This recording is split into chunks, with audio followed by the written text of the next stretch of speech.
Hi, my friends. Welcome to Sort of Brilliant, a show where the characters are made up and the sorting absolutely does matter. My name is Rachel. And I'm her best friend and co-host, Lauren. Every other week, we're going to invade a fandom and determine whether your favorite character belongs in Gryffindor, Hufflepuff, Ravenclaw, or Slytherin.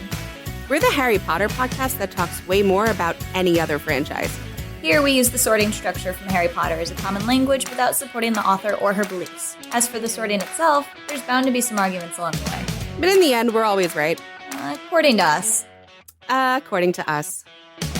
Hello. Welcome back to another beautiful, fantastic episode of Sort of Brilliant. We are taking a break from doing super long, seasons-long television shows or really new blockbuster movies, and we just decided to have just some throwback fun with this one. So if you were alive during the 2000s at the peak of cinema, truly, then you caught movies like Who do you think who's listening to this who wasn't alive during the 2000s? I don't know. I'm constantly surprised by the times people were born. So someone born in 2000 probably didn't watch She's the Man as a teenager and really get to enjoy it. Not as a teenager, but... No, but that's when you peak enjoy it. So... I assume the first time they saw it was as a teen. Yeah. I wasn't around for peak 10 Things I Hate About You, but that's definitely when I saw it. I guess I was not a teen during that, but maybe a preteen, which is also peak for that. But She's the Man's what, 2004? Maybe? I don't know. So if you're born in 2000, you're not watching it at all. Same time as Mean Girls. Yeah, exactly, 2004. So if you were a teen, a tween, or a younger, I don't know, I want to say 8, 9 and up kid, then I'm sure you had a great time watching 2006. these movies. It's a little better. For She's the Man? Yeah. I would have been in 6th grade. Seems older. That's wild. Mean Girls seems... Mean Girls, 2004. Yeah, I know, but it seems more updated and newer than She's the Man. Mean Girls is timeless. Yeah, I think it is. I think the storyline of She's the Man is so unbelievable that it takes you back to never been kissed territory. You're like, what is happening? Yeah, it's definitely bizarre. I had a hard time just watching and enjoying this one instead of being what? How the fuck is this happening? And no one's questioning. You're no one's saying the obvious things specifically that you would say in 2023 in modern times. Could this not just be a gay boy? Are we just? No one's gonna float that idea at Amanda Bynes pretending to be her brother. It's kind of beautiful though that they're you can have all these effeminate traits and still be straight. It's a nice perspective that you got there, yeah. It was just a little bit based on a Shakespeare a play, much. Which is it's a comedic Shakespeare play, which are always ridiculous. Make the best teen movies. They do make the best teen movies. I love Clueless, and 10 Things I Hate About You is fantastic, and I can't think of anything else. But Clueless is Shakespeare. Yeah, you're right. You're right. That's just an adaptation of a Austen. 1800s novel. Jane's Austen, yeah. Mm-hmm. Well, Shakespeare was 1500s. But I guess what I mean to say is I like modern takes of classic. Did you see films. that Much Ado About Nothing that came out a couple years ago? Is it called Much Ado About Nothing? Yeah. And it was by a super famous... There's an older one. Yeah, but there was a newer-ish one. And it was modern... I'm going to look it up now because there were a lot of famous people in it. Or it was done by somebody super famous. Who did this? Can you hear me typing? No. I'm good.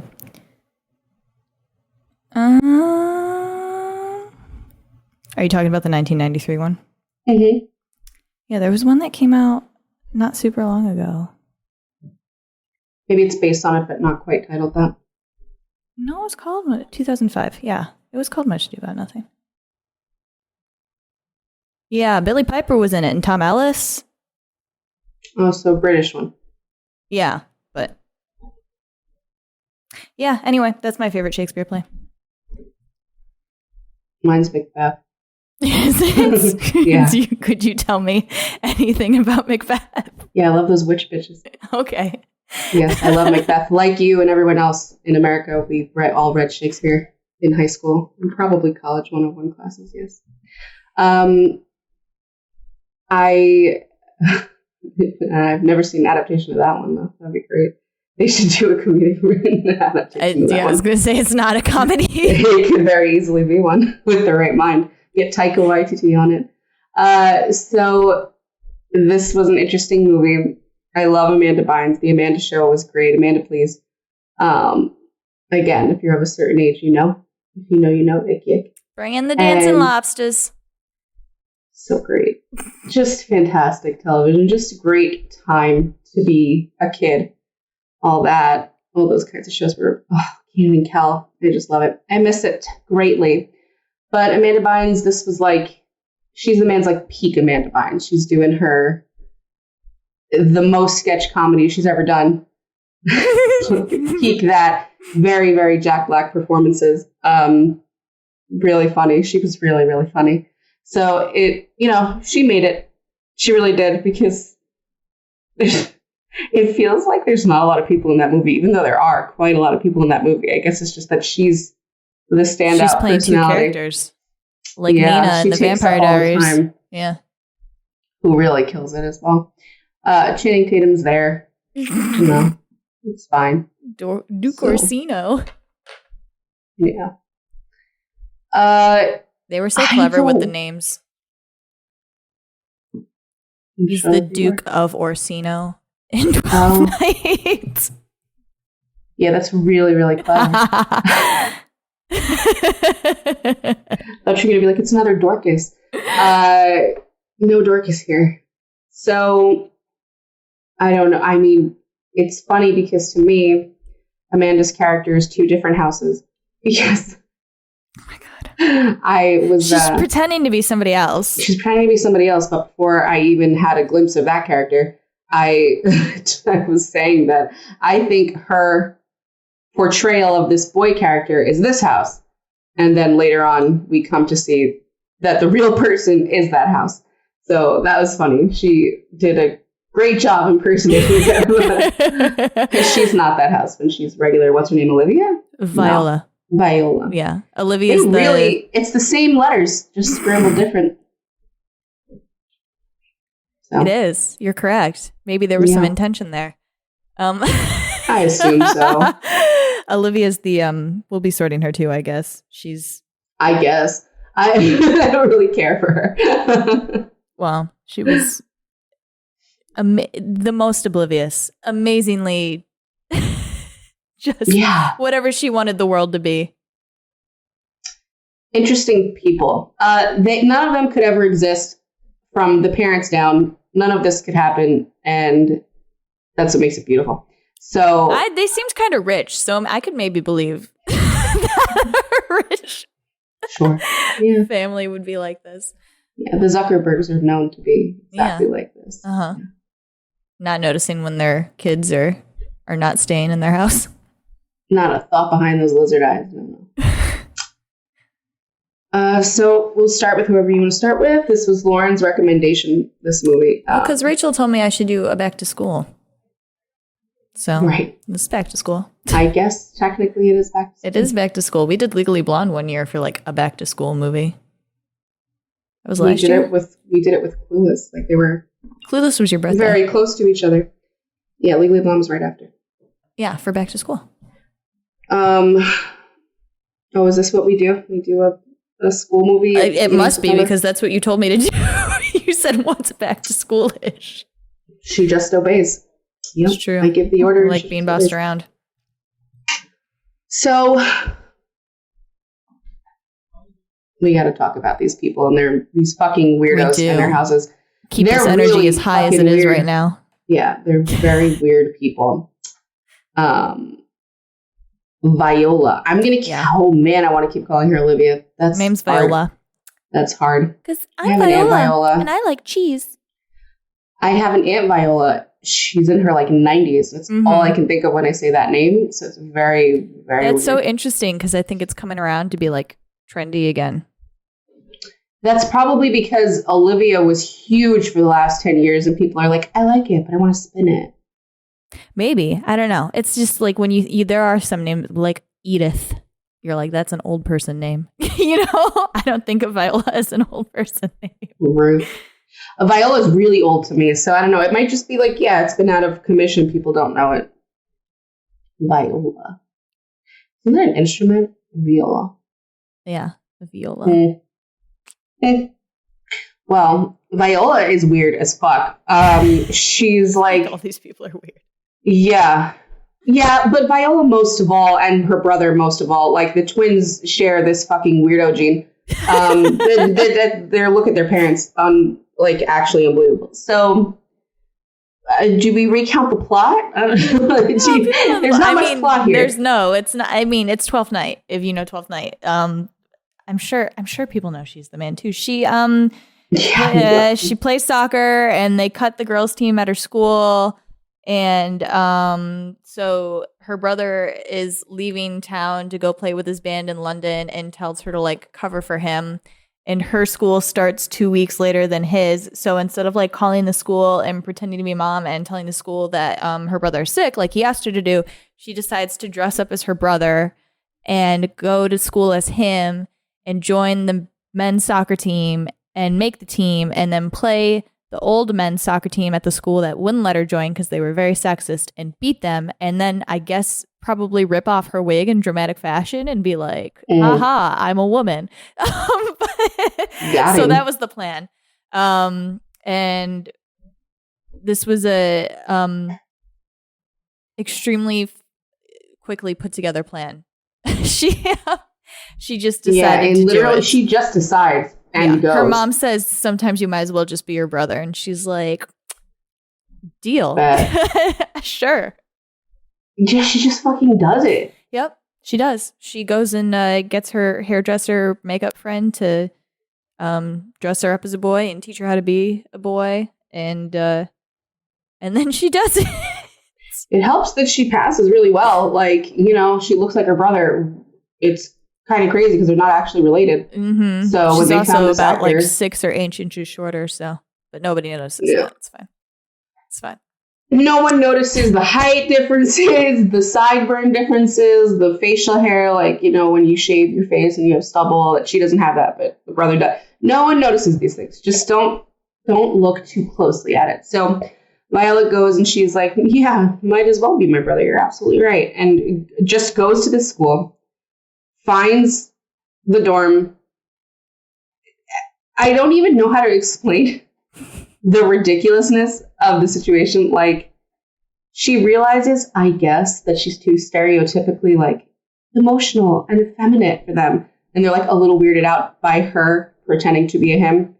So she concocts this plan with her hairdresser friend to, like, strategically convince them that she actually is the man. She gets all her like soccer player friends from the female team to come and like pretend to be like, "Oh, Sebastian, you're such a player, love you so much," and it works. They're all like, works beautifully. We worship you now, because that would happen, and she plays it. I mean, so I could believe it. I could believe it. Oh, I can't believe her for a fucking second with these accents she's putting on. No. I could believe that the guys would be into her. I'm a really hot guy with big abs. Okay, catch you later. Monique, your insides are oobly. What the fuck she said? Absolutely bonkers bananas. She's a Slytherin. She has a goal. She decides she wants to play soccer. And she wants to beat her old team because they were very sexist and mean to her. And she immediately figures out how she's going to do it. And then she goes and does it. And she has the end planned out, obviously. She wants to join the team. And, when she initially joins the team, she's not a starter. So she has to become a starter. And she, like, rolls with the punches. She, like, these, like Rachel said, these guys didn't start out liking her. And she figured out a plan with her friend to make sure that she was popular. She made a deal with Duke where he's really into Olivia, and Olivia does like that Viola is a girl. although she doesn't know it, but that's the aspect of Sebastian that she likes, that she's in touch with her feelings. So she strikes a deal with Duke where she'll like get him in good with Olivia if he like teaches her more soccer and like gets her to start before the Cornwall game. So she's just like rolling with it. Like she really does not care. And as this progresses, there are some moments where she has to be Viola because her mom has entered her into like debutante stuff. And Duke is part of that world as well. So she runs into Duke as herself, and while rooming with Duke, she has fallen in love with him. So she starts manipulating Duke towards liking or dating Viola as his friend Sebastian, and does not it's totally no moral thought to this, or like I maybe will feel bad about this, or like Duke may not like this when this inevitably ends because it has to end because my brother is coming back. But she's just rolling with it. She just knows what she wants, and she's like, I don't care, I'm gonna do it. And she does. Yeah, she really doesn't give a shit. It was pretty clear to me just really, really quickly on one of a Slytherin tell, like really quickly, especially if they're younger, is are they deceiving their parents in some way, like really quickly, and just like getting away with it, no questions asked. And she does that immediately at the beginning of the movie. Her mom's like, okay, you're going to your dad's. And she's like, go with her fucking dad's.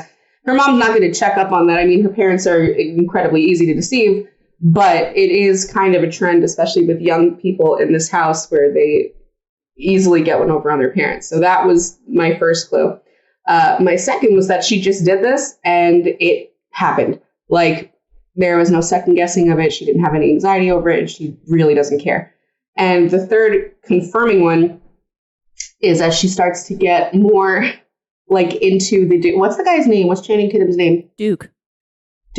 As she gets more, I'm going to call him Channing Tatum. As she gets more into Channing Tatum, she starts to get mad at Olivia, who is doing nothing wrong. She's being completely manipulated and twisted up and whatever. And this is all Viola's doing.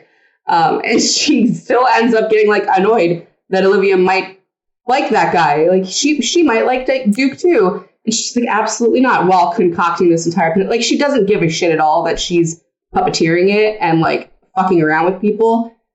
She's trying to reach an end goal. Fall in line. Yeah. She's trying to reach an end goal, and she meat, Olivia. He's a man with feelings, and I'm a woman with feelings. Yeah, the fourth tells her just seem to match his feelings. Crazy eyes when she's staring at him working out. That's how Slytherins who love Gryffindors, especially like big, muscly, meaty himbo Wow, you Gryffindors, gave away his house. Well, he's next. So, and you know what? I'm just going to go right into him, because I'm going to tell you guys right now, I don't have anything to say about this man besides he's definitely a Gryffindor. Like, you could watch it. It's like an hour and a half of your time, and it's a Gryffindor a good movie. Male love interest. Yeah, he doesn't talk much, but when he does, it's just like he's vomiting Gryffindor all over you. Like Rachel's favorite parts were when he would snap in people's faces and tell them to move. It was so funny.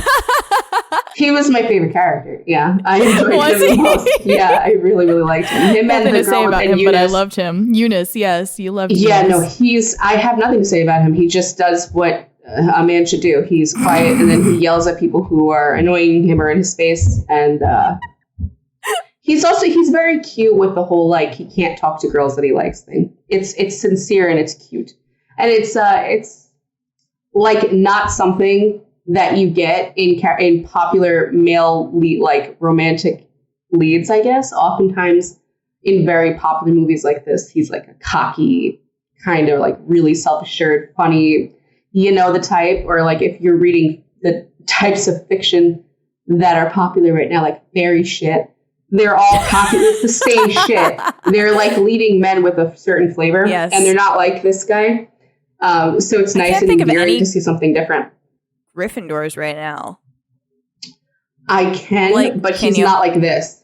Oh, yeah. Okay. I know who you're thinking. Yeah, but he is the secondary main character. You know what I'm saying? Like he became So's Duke. because there was a POV switch. I guess. But no, but like not the main man. Like there was a POV switch and that made him the main, if we're thinking of the same person. Was there? We're not thinking of the same person. Oh, I was Talking thinking about the witchy one.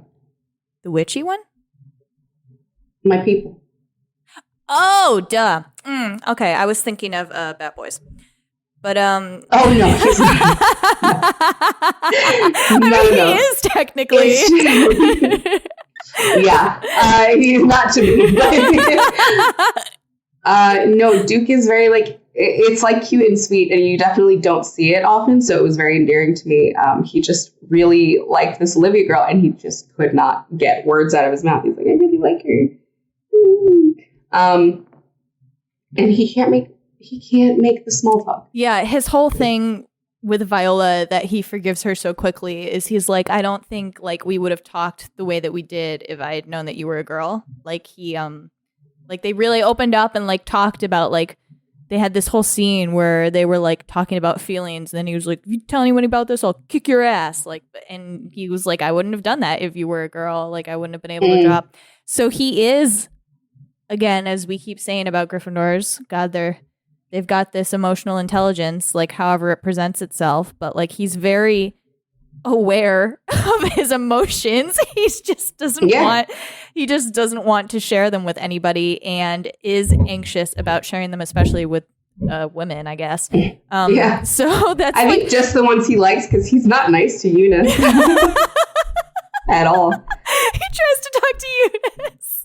Yeah, he has no problem with that one. He's like, she likes cheese. Like, get me the fuck out of here. Almost more than any other dairy pie product.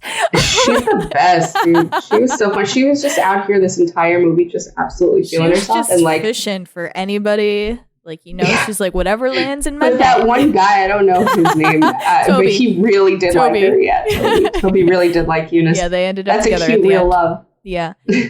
No, but yeah. Well, but, you know, they all have to end up together and get married and make babies. So yeah. Well, but you know, but like, Duke should be really mad at Viola.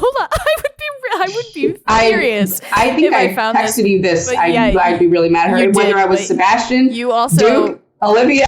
You also keep saying that you were coming from Sebastian's point of view for some reason, but I was like, I promise Sebastian's okay. But I was just thinking of all the responsibility I would have to do with the plot. Yeah, I know, but he's not a Gryffindor, Rachel. People around me. There were no consequences for this because the school that should be sued and the principal that should be sued has no consequences. His parents give no consequences. It's ridiculous. I feel like in reality, you'd hate your sister for doing this. He's not a Gryffindor. And you also keep saying that Gryffindor is the most forgiving house. So Duke sat with a little bit. I'm going to have to amend that. So what I mean by that, I've been thinking about that a lot lately. Okay, really? Wow. I don't actually think that we're the most forgiving house. I think that we're the easiest to see from a different person's perspective. Okay. And to learn to be okay with what they did to you. Okay. But we don't forget it. So does that mean that we actually forgive it? I don't think that's real forgiveness. If you continue to interact with somebody and be okay with them, I would say yes. No, I don't think so. I don't think it's actual forgiveness because there's a lot of people who piss me off. Like, consider family, right? Mm-hmm. Family pisses you off all the time, right? Mm-hmm. And my family certainly annoys me. I've gotten apologies and stuff, and I'm like, yeah, it's cool, it's fine. It's not. I'm still cool with them, though. Like, we're still, you know. I'm able to understand and get into the brain of a different person and go, all right, I understand why you did the things you did. And I can move on from this because I think Gryffindors get hit with heavy emotional feelings and they pass as quickly as they hit, which makes us feel like we're very easily forgiving. It makes us feel like we get over things quickly. When in fact, I think it's festering constantly and we'll bring it up to you in 15 years and we never really moved on from it. So I don't know if that is actual forgiveness. Maybe it's temporary forgiveness. I think we're the quickest to understand. I don't think you can be cool with somebody that you haven't forgiven. I guess you can't be cool with them, but no, I don't know about that. I don't think I agree. I think that just depends on the kind of personality you have. I don't know. Like, I can see how you as a Slytherin couldn't. Nope. But I can. And I don't know if that's a Gryffindor thing, that I'd have to talk to more of them. Where are they hiding? They're like, yeah, none of them. no, I actually feel fine saying it. Like, because we move on so quickly from something. We move on so quickly. Because we don't want to look at it. Like, I don't want to feel it. I don't want to look at it. And I don't want the responsibility. Yeah, but I'm thinking even of like characters, like Gryffindor characters who have moved on really quickly, but they're never like chill about it afterwards. You know, like unless they've truly forgiven. I think you just have to come to a point where like you don't care about it anymore. I still don't know if that's forgiveness though. Like, for example, like say you call me really fuck ugly today.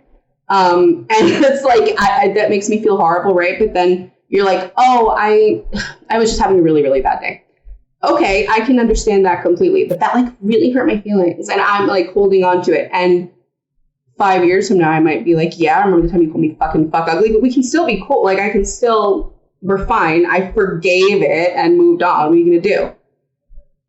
I think if you bring it up again and it's been festering, you're not cool. I don't think we move on from anything. I don't think we want, like, God forbid you really fuck up with one of us, because I really don't think, I think we can move past it. I don't think we look at you the same. I don't think we look at the person the same or like the relationship the same necessarily, but I think we find a way to build over it and move on into something different. And I've always considered that to be forgiveness. Now, I don't know if that's because I've never actually forgiven anything in my fucking life, and I just had a really warped version of forgiveness, but I don't think that we forgive the most easily. I think we just cover it up faster and want to move on from it the quickest. You've forgiven me before and other friends before, unless you truly haven't, and you're going to bring it up years later. I will bring it up. Then you haven't forgiven. I will definitely bring it up. There's nothing off the table with me. It just happens to me with George all the time. You've never done that to me before, though. I haven't had a reason, I guess. Why am I going to bring it up if I don't have a reason? I wouldn't agree that you haven't had a reason. Wait a second. It's not like little shit. No, it's not like little shit. I'm thinking of like bigger shit. Yeah, again though, even with bigger shit, like thinking of things that friends have done that have really fucking bugged me, right? Like anybody. I understand where these people that I love were coming from. I get it. I accept it, and I accept an apology, and we move past it. Is that still forgiveness, though, if it still bothers you in the back of your head? No. What you just described is forgiveness, but if you move past it, you truly move past it. That's what moving past it is. It's not bringing it up again. So then I'm telling you that we don't move past things. So you never forgive anybody, ever. I'm really trying to think about this, honestly, and I'm trying to think about fictional characters, too. No, I'm thinking of like Dean, and we'll bring things up like all the time, but he still loves Sam endlessly. But Sam constantly pisses him the fuck off and betrays him and makes him angry, but he still loves Sam. Like, you see what I'm saying? Like, you can get over shit. You can move past it without forgiving every little thing. You just, you put it back. You put it to the back of the head and you... But I would say that he's forgiven Sam. You don't think he's forgiven Sam? No, I think he has forgiven Sam. But he's like constantly on the precipice of when he's angry. Well, I think of they like do saying nasty shit. A lot of trade-off because Sam points out something that Dean has done. Sure. And then Dean is maybe like, okay, extreme in that example. I don't know. I think I really have been giving a lot of thought to it. And I'm like, I don't actually think I'm that forgiving of a person. And so how can I claim that my house is the most forgiving? I'm very my house, though. Like, very. You're the I can't be mistaken for another one. No, I know. But there are many spectrums of color within Gryffindor house. I know, but I've made the very bold statement that we're the most forgiving. Yeah, and you can still be in the most forgiving house, even though you're not particularly forgiving. We like to paint broad brushstrokes over Hufflepuffs and say that their method of anger can be very petty, but there can be an extremely not petty Hufflepuff. I agree, but I'm also wondering about the types of Gryffindors that I'm talking about that are actually genuinely forgiving. Like, consider Snow White from Once Upon a Time, right? She actually is a forgiving person. Yes.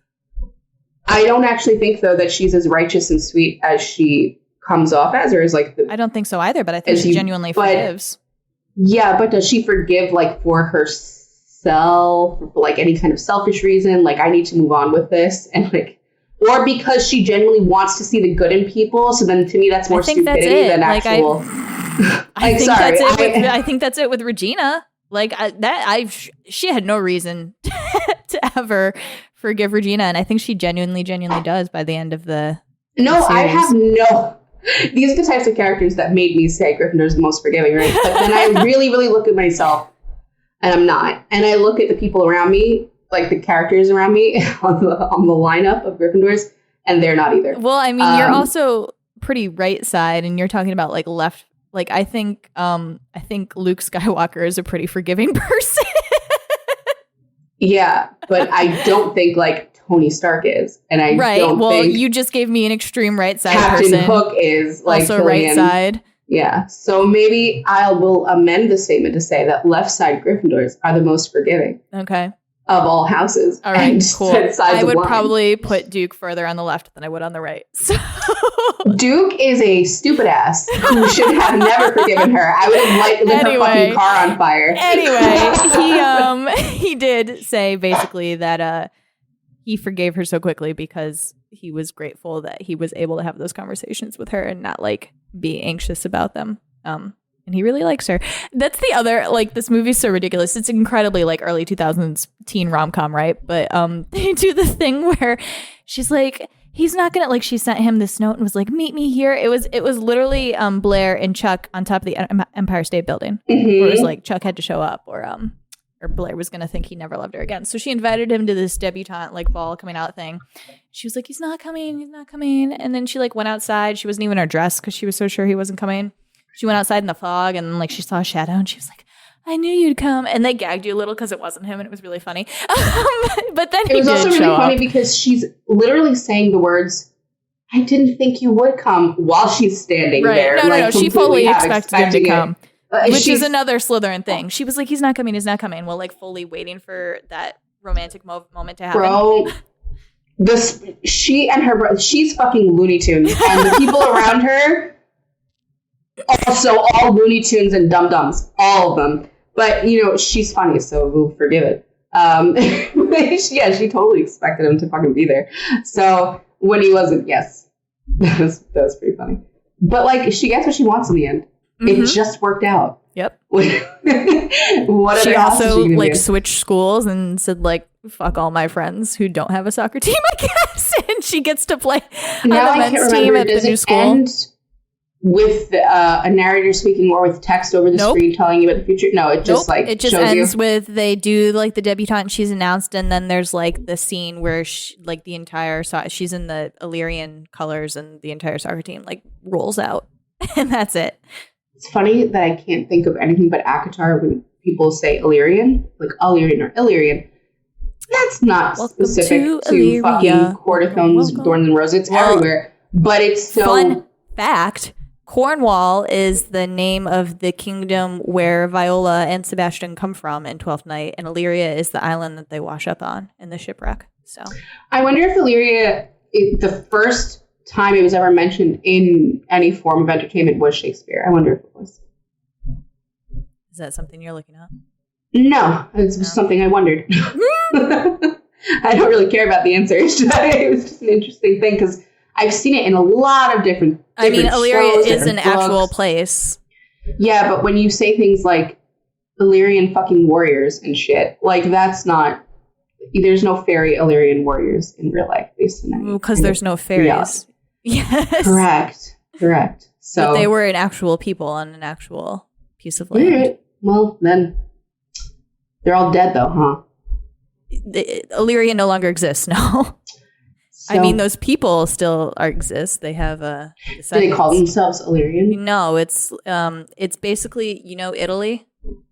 Do I know it? Yeah, you know where it is on the map. I've known it. If you cross the ocean to the right, like that coastal part was what Illyria was. So now it's like whatever's there now. I don't know the country. I'm not great at Mediterranean geography. Why would you ever change the name from something so cool? I mean, because it was a different. So it's where Slovenia, Croatia, Bosnia, Montenegro, Kosovo, and Albania are right now. Those are fine names. Illyria. Macedonia. Well, because Illyria was all of those places, and they chopped up into smaller countries. Would you know off the top of your head if Valyria was a real place ever at any point in history? Valyria? Yeah, with a V, Valyria. Where's that from? Game of Thrones. But it's close to Illyria, Illyrian, so I'm wondering if George R. R. Martin just popped a V in front of that sucker. I mean, he might have. Yeah, very creative mind. Yeah, I don't know. Nope. I mean, that sounds way more Dragon Age and fucking made up than Illyria.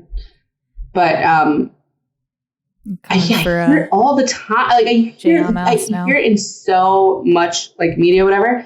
But what stuck out most to me, even more than the fact that this was a real people and a real place, it's just Akatar in my head. So interesting. Mm-hmm. Very interesting. That's what I was thinking the whole time I was watching this movie. No, it's Akatar, but not at all. Yeah, just because of the name. Interesting. I was thinking of how I could make it an AU in my head. You can't though. The houses don't match up the same way. So nope. You cannot. Yes, it should come as no surprise. We should really just we also sort the books that we read. We should really just sort that. Like, not wait for the Hulu series. It's not going to be good. Let me read it again. Okay. I gotta read it again because too many people are coming for all the characters that I like on TikTok. Like, really? So I need to. I don't see that at all. Well, I get the drugs of society more than you. Okay. It's funny because I don't like the characters that you like. So. Yeah, you do. I'm not as big a fan. You're talking about Akatar? Yeah. You're not as big a fan of Rhysand, really? No, I was talking about Nesta. She's not my favorite character. Okay. She's good. I like Cassian way more than Nesta. Oh, really? Yeah. He's funny. It goes Rhysand, You just called Cassian. him not a main character. Huh? You just called him not a main character. I mean, come on. He's not. It's like the Scooby. It's like Buffy. He's like Xander. Like, you can't. Well, not like the character. Yes, I know. In terms of how he matters. Wow. I can't say he's a Buffy.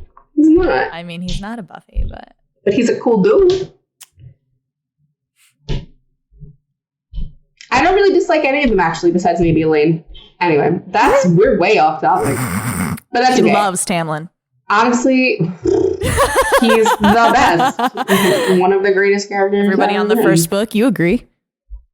Mm-hmm. I didn't like him in the first book. It wasn't that I didn't like him. Like, imagine everyone is like, I just like didn't like him. I fucking knew something was off. Like, no, you didn't. But I didn't love him. And no, you know why? Right there with you. Because he was blonde. Yeah, it's that, and it's also because I was like, there's somebody else coming. And I know that. The big inkling is that she calls Rhys the most beautiful person she'd ever seen. Like, you're gonna do that, and then it makes me think this is like, all right, come on. There's clues. Anyway, we're again really far off topic here. It's fine. I guess we should talk about Olivia, who I think is a dumbass. Olivia, she is a dumbass. I don't even know where I sorted her. I don't think I had her anywhere. I didn't sort her. Let me think. She is this beautiful girl that's like very sought after. Duke is in love with her. Is too afraid to talk to her. She's got an actual serial killer stalker that like she does. Malcolm, yeah, prone to her. She's extremely into emotional vulnerability in her men. The college boyfriend that broke up with her like really hurt her. But as far as like, it kind of sucks with characters like this. She's sort of like very on the surface because I don't know much about her, her convictions, her motivations. More about her love life. She's very goody when her friend convinces her to like play Duke and Sebastian off of each other. She's like, I would never do something like that, and her friend kind of dismisses it. Well, yeah, exactly. Her friend kind of dismisses it like, well, you've never had to because you're so pretty. And then she immediately does it, but then obviously she feels bad about it because she's telling a stranger in a bathroom that she like feels really awful that she did that. I would say though, that she did feel bad about it in that moment, but she kept doing shit like that. So how bad could you really felt about it? Like, I think she found this power and was like, what do you mean she kept doing no, shit I want like him that? to like me. So she kept doing it. No, she didn't. Not after she said it in the She bathroom. did. She told Viola in the bathroom, and You're then talking Viola. about, no, that's like the end of the movie. I mean, like, but she kept doing like weird flirty things with Duke, because she did a couple times in the movie. So I'm sure she did feel bad about it, but I think also she had a goal. Like, it's a little bit like Viola, just a different house, where like she wants something at the end of this. So how horrible is she really going to feel about it? She wants to date Sebastian because she's not sitting there like weeping lyrics over her. Yeah, no, she doesn't. She doesn't do as much as you're thinking. That period you're thinking of was like super condensed. She went up to him in the gym and she asked him on the date, and then they did the date really poorly. And then there was like one time after that where Sebastian was around that she like was like, oh, we're close, but then immediately after that, but I'm thinking in terms of how quickly she moves on from feelings, because she goes from one thing to another. And so I don't think she like stayed in that realm of guilt. And I honestly might be Viola like attaching more to her than there is. Don't feel bad about it. Like, stop thinking about it. Just go up and kiss him. And then she realizes that. But she does. She jumps from like thing to thing. So she goes from she's jumping from making jealous to literally just kiss him. Anything anybody is telling her, she's willing to try, because she's never had to work this hard before to get a guy to be into her, which you would think would make her be like, maybe he's gay, or maybe he's really not into me, like he said to my face. But But because her only motivation that I see is just like working to get a boyfriend, I feel like I can't comfortably put her in the house based on that. She has incredible faith in herself. Like, like I said, Sebastian tells her, you are not my type. And she's like, that just can't be correct. So, yes, she is. That's okay, but it's not like cocky. It's just she's just she's just like, I've never run into this before, so I don't think it exists. Like, I can see her. This is the other thing, though. She doesn't get mad at Viola in the end either. No, she got what she wanted, which I don't. I know, but I don't get. Like, I don't get it. That's the other thing too. The person that she knew that she was in love with, in quotes, was Viola, and then she finds out that Viola is a girl and is not Sebastian, and she's totally fine with transferring this emotion for a totally different person onto Sebastian. I don't know. I have to say, Hufflepuff. I can't think of any other house that would do that. I don't know. I could think that Maybe Ravenclaw. It would have to be Hufflepuff or Ravenclaw. Yeah. But I don't see a system for her in general. So I mean, her system could be that she just gets guys. It's a horrible system. I don't want that. It is. I'm going to keep her in Hufflepuff.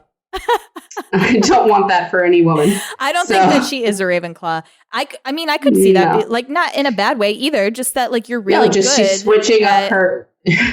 Switching up what she's doing to make it work. I think it's one of the two. I think that is the main. I think the switching is the main aspect that doesn't make her a Ravenclaw. I could see somebody who's really good at never being alone. That's the nice way to say it, I guess. Like you must know some girls like that. Like, they always tend to have a boyfriend, not in a bad way. They just like having somebody. Yeah, they like having. They like having a partner. And I could see that as like a system for a Ravenclaw, but they would do it in the same way, right? No, just partnership. Right. Yeah. And she is totally willing to be like, all right, didn't work. Time for this next thing. So. Yeah. I mean, she just strikes me as, like, not for nothing, like a goody kind of Hufflepuff. And that this was her moment of like doing something that was kind of out of the norm for her. And she was like actually having to try, and it was just breaking a little bit of the rules, not a little saucy. But I also get very like, don't ask me where. This may be completely from the actress's facial expressions, but I feel like she could very easily like go hard for a cause or some shit that she believes in, like she has that I feel like she has that kind of personality. And she also doesn't tell people to fuck off when they're bothering her, which the Hufflepuff, I think, is the only house that'll entertain that shit. For as long as like we saw Olivia entertaining with that guy. I think they care very much about, they don't want to be impolite, and they really like don't want to be nasty. Like I see that in a lot of them. They really don't like it. They don't like coming off as rude or whatever. I don't feel that she was like being mean to Eunice either. Like you could take the thought that like she chose Eunice because Eunice wasn't a threat to her, but I didn't really take it that way. I literally just think that she like doesn't. That, no. Yeah, I just don't think she thinks badly of Eunice. Eunice was running by, and she was like, "I bet Eunice can come on the date with us." Like she doesn't. Yeah. Yeah, she just had shit she had to do, and that was the first person that ran past. No, I didn't attach anything like vindictive to it, or like malicious, whatever. I have to put her in Hufflepuff. I love putting people in Ravenclaw, so I'd love to, but I would need way more from her, and it's giving Hufflepuff. Other than that, Sebastian is the last character I think we talked about, and it was real funny because I told Lauren, she kept asking me like, okay, so where do you put them? Where do you put them? And I was like, Viola is a logic house, but she's a different logic house when she's her brother. And I don't know how that works. So I said Viola's clearly a Slytherin, but Viola's Sebastian is a Ravenclaw. And I was like, and don't ask me to explain that. But she was like, okay, that's funny because Sebastian ends up actually being a Ravenclaw. Like, genuinely, the real character Sebastian is. Mm-hmm. And we don't get much of him, too. No. It's kind of like... But everything that we get screams Ravenclaw. But everything we get... Yeah, I mean, Olivia thinks it's Viola's Sebastian when she goes and, like, recites his lyrics to him and goes and, like, kisses him, whatever. And this is the first day that Sebastian stepped foot here after his London trip. He knows nothing. He knows nobody.